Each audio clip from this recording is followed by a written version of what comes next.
नमस्कार छात्रों, सेठ रंगलाल कोठारी राजकीय महाविद्यालय राजसमंद, विषय इतिहास, बीए द्वितीय वर्ष के अंदर अपन आज न्यू चैप्टर अध्याय 4 बंगाल में कूटनीति और युद्ध के बारे में अध्ययन करेंगे। यानी ब्रिटिश ईस्ट इंडिया कंपनी ने भारत में साम्राज्य निर्माण के लिए बंगाल में किस कूटनीति का प्रयोग किया, कौन कौन से युद्ध लड़े, जिसमें अपन प्रमुख युद्ध बक्सर और प्लासी के युद्ध के बारे में भी इसी चैप्टर में अध्ययन करेंगे।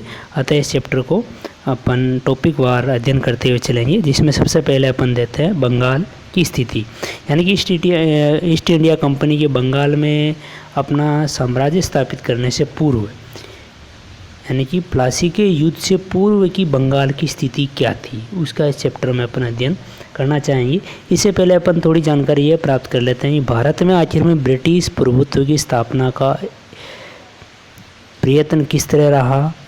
वैसे भारत के अंदर जितने भी ईसाई राष्ट्र है, जैसे पुर्तगाल, डच, अंग्रेज, फ्रांसीसी, उन्होंने किसी भारत में एक साथ विजय प्राप्त करके यहाँ पर शासन नहीं किया और न ही उनका कोई प्रारंभिक उद्देश्य था।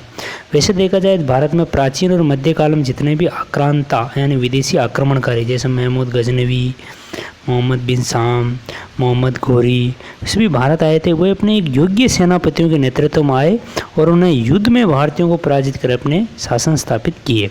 लेकिन अंग्रेज़ तो व्यापारियों के रूप में भारत आए और उस समय उनके पास शस्त्र सैनिक भी नहीं थे। भारत आने के बाद ये अंग्रेज़ व्यापारी तत्कालीन शासकों के कृपा पात्र बने रहे और भारत में व्यापार करते रहे, व्यापारिक लाभ अर्जित करते रहे। ये अंग्रेज़ व्यापारी अपने जीवन के संध्या काल में इंग्लैंड लौटकर भारत से जो धन अर्जित करते थे उससे अपना जीवन यापन करते थे। फिर भी ऐसे व्यापारियों को भारत में अपना साम्राज्य स्थापित करने में सफलता प्राप्त हुई। एक इतिहासकार प्रोफेसर सर जॉन सिल्ले और ली वार्नर जैसे विद्वानों की मान्यता है भारत में ब्रिटिश साम्राज्य की स्थापना और उसका विस्तार एक सुनियोजित योजना का परिणाम न होकर संयोग की बात थी। कुछ इतिहासकार तो यहाँ तक कहते हैं कि भारत में अंग्रेज़ों को प्रभुसत्ता अनजाने में प्राप्त हो गई, लेकिन अंग्रेज़ों की सोची समझी चाल थी जिसके तहत उन्होंने अपने यहाँ पर अपना एक साम्राज्य स्थापित किया था। उसमें अपन सबसे पहले देखते हैं बंगाल। यानी भारत में जो अंग्रेजी राज्य स्थापित करने में, हालांकि अंग्रेज़ों ने व्यापार भारत के मद्रास, सूरत, कालीकट, बंगाल सभी जगह स्थापित किया, लेकिन राजनीतिक हस्तक्षेप के तहत उसने सबसे पहले किसी एक क्षेत्र विशेष पर अधिकार जमाना चाहा तो वो बंगाल था।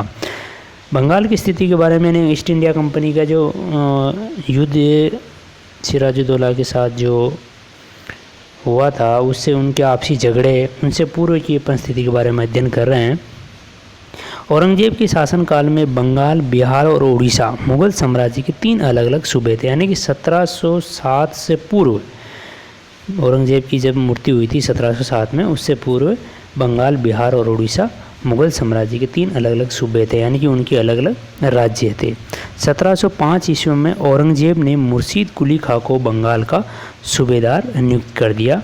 कुछ समय बाद उड़ीसा को भी उनके नियंत्रण में कर दिया गया। यानी कि पहले उसको बंगाल का बनाया गया था, बाद में उड़ीसा को भी कर दिया गया। मुर्शीद कुली खां को वहाँ का सूबेदार नियुक्त कर दिया। औरंगजेब की मृत्यु यानी 1707 के बाद राजनीतिक अस्थिरता, यानी कि 1707 से लेकर 1720 ईस्वी तक भारत में एक के बाद एक कई मुगल बादशाह बनाए गए थे। जैसे औरंगजेब की मृत्यु के बाद बहादुर शाह, चांदार शाह, फर्रुखसियार, अजीम उस्सान, है ना, ये जो इस पर जो अपन पढ़ चुके थे पहले चैप्टरों के अंदर, सैयद बंधु, है ना, इन्होंने जिस तरह भारत में तख्ता पलट किया और अलग अलग से शासकों को बनाया, इस तरह की राजनीतिक अस्थिरता का लाभ उठाकर मुर्शीद कुली खां नामक एक मुस्लिम ने बंगाल में एक स्वतंत्र राज्य की स्थापना कर ली। मुर्शीद कुली खां एक स्वतंत्र शासक की भांति बंगाल में शासन करने लगा, लेकिन 1727 में उसकी मृत्यु के बाद उसका दामाद सुजाउद्दौला 1727 से 1739 ईस्वी तक उसने शासन किया। उसने बलपूर्वक बिहार के सूबे को भी अपने नियंत्रण में ले लिया। यानी कि मुर्शीद कुली खां का नियंत्रण में केवल बंगाल और उड़ीसा का सूबा ही था, लेकिन सुजाउद्दौला ने क्या किया, बिहार को भी अपने नियंत्रण में ले लिया। इस प्रकार पूर्वी भारत के 3 बड़े सूबे, जिसमें वर्तमान का पूरा बांग्लादेश, उड़ीसा और बिहार, ये संपूर्ण भूभाग एक बंगाल की एक स्वतंत्र रियासत बन गई थी और उनका शासक शुजा-उद-दौला था। इस समृद्ध शक्तिशाली राज्य के अंदर 1739 ईस्वी में शुजा-उद-दौला की मृत्यु के बाद उसका पुत्र सरफराज खां इसका उत्तराधिकारी बना। सरफराज खां कोई ज़्यादा समय तक शासन नहीं कर सका, ये 1739 से 1740 ईस्वी के मध्य ही था। वैसे सरफराज का अत्यंत ही निर्बल, अयोग्य और विलासी व्यक्ति था।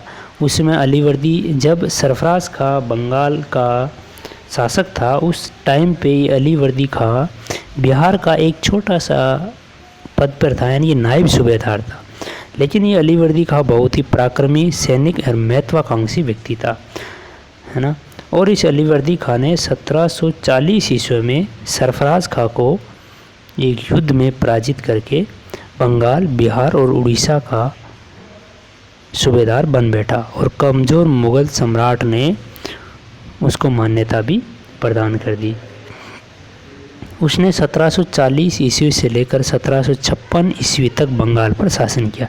वैसे अलीवर्दी खां एक योग्य शासक और पराक्रमी सेना नायक था, परंतु मराठों के निरंतर आक्रमणों ने से बंगाल के आर्थिक जीवन को बुरी तरह से बर्बाद कर दिया।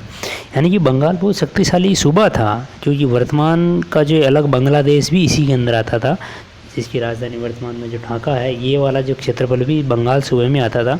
बहुत उपजाऊ था यहाँ पर, गंगा ब्रह्मपुत्र नदियाँ का जो मैदानी भाग और यहाँ उपजाऊ मैदान से बहुत अच्छा उपजाऊ होती थी। लेकिन मराठों के निरंतर आक्रमणों ने बंगाल के आर्थिक जीवन को बर्बाद कर दिया था।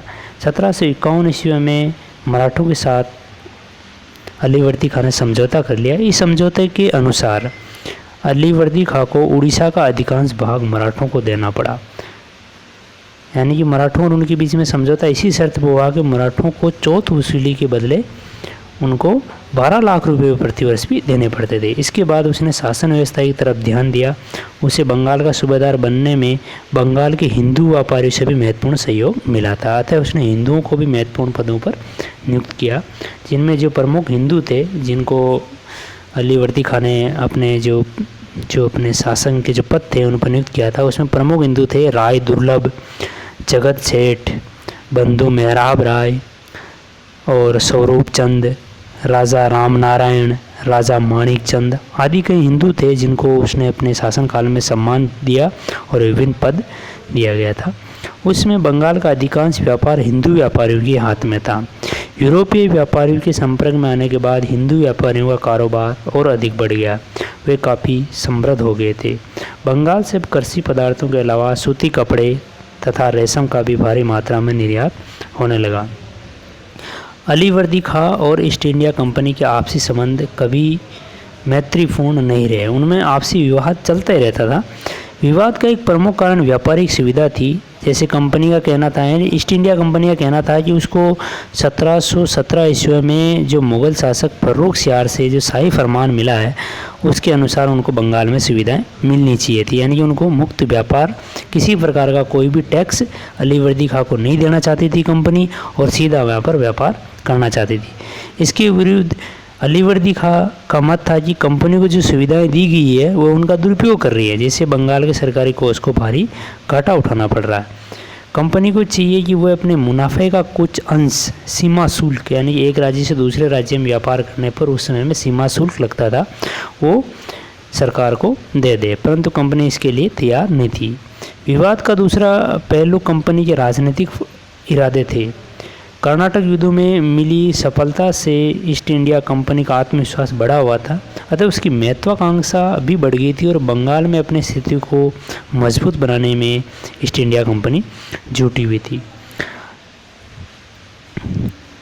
अलीवर्दी खां के समय में ईस्ट इंडिया कंपनी ने एक स्वयंसेवक सेना भी गठित कर ली थी। इस सेना का मुख्य उद्देश्य मराठों की लूट मार से अपनी बस्ती, यानी कि अंग्रेज़ों की जो बस्तियां थी उनको बचाना था। अपनी बस्ती के अलावा अंग्रेज़ों ने आसपास के कुछ अन्य क्षेत्रों को भी मराठों की लूटमार से बचाया तथा मराठों द्वारा लूटे गए क्षेत्रों के लोगों को थोड़ी बहुत आर्थिक सहायता भी दी, जिसका परिणाम बहुत अच्छा निकला। अंग्रेज़ों ने स्थानीय लोगों की सहानुभूति प्राप्त कर ली, क्योंकि जब भी मराठा आक्रमणकारी लूट मार करने आते थे तो ये अंग्रेज अपने एक स्वयंसेवी सेना के माध्यम से उन गांवों की रक्षा कर देते थे। इसलिए स्थानीय लोगों की सहानुभूति अंग्रेजों को मिल गई थी, जो आगे चलकर उनके काम आए। 1756 ईस्वी में सप्तवर्षीय युद्ध के परिणाम स्वरूप दक्षिण भारत में दोनों कंपनियों में संघर्ष शुरू हो गया, परंतु अलीवर्दी खान ने दोनों पर कठोर निगरानी रखी और उन्होंने आपस में लड़ने नहीं दिया। यानी कि फ्रेंच ईस्ट इंडिया कंपनी और इंग्लैंड ईस्ट इंडिया कंपनी के बीच में जो कर्नाटक युद्ध चले थे वो पेरिस समझौते के तहत समाप्त होने के बाद बंगाल में अंग्रेजों को पैर जमाने का अच्छा खासा अवसर मिला। उसकी जो अगली रणनीति जो हुई थी वो प्लासी के युद्ध के बारे में अपन अगले अध्याय में पढ़ेंगे। किस तरह सिराजुद्दौला का अंग्रेज़ों से संघर्ष हुआ, उनका क्या कारण रहे, क्या परिणाम रहे, क्या घटनाएं रही, उनके बारे में अपन अगले ध्यान में अध्ययन करेंगे। धन्यवाद छात्रों।